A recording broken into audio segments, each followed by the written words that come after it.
பிரான்சில் பரஸ்பர ஒப்பந்தத்தின் மூலம் பணியை விட்டு விலகும் நபர்களின் வேலையின்மை உதவித்தொகை கால அளவு செப்டம்பர் மாதம் 1ஆம் திகதி முதல் குறைக்கப்பட உள்ளது.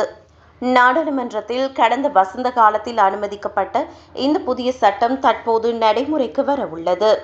வேலைவாய்ப்பு ஒப்பந்தங்களை இரு தரப்பு ஒப்புதலுடன் முடிவுக்கு கொண்டுவரும் இந்த முறை பணி நீக்கமோ அல்லது ராஜினாமாவோ அல்ல என தெளிவுபடுத்தப்பட்டுள்ளது.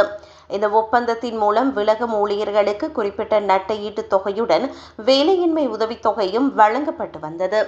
இதுவரை 55 வயதுக்குட்பட்ட ஒருவருக்கு அதிகபட்சமாக 18 மாதங்கள் வரை இந்த உதவித்தொகை வழங்கப்பட்டு வந்தது. ஆனால் இனி இந்த சலுகை காலம் குறைக்கப்படுகிறது.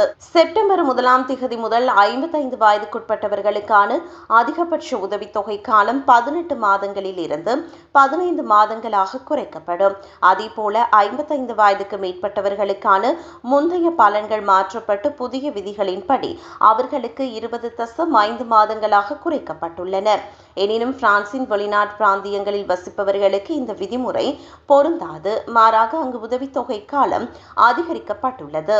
இந்த புதிய மாற்றங்கள் ஒப்பந்தம் கையெழுத்தான திகதியை பொறுத்தவை அல்ல, மாறாக வேலைவாய்ப்பு ஒப்பந்தம் முடிவடையும் திகதியை பொறுத்ததாகும்.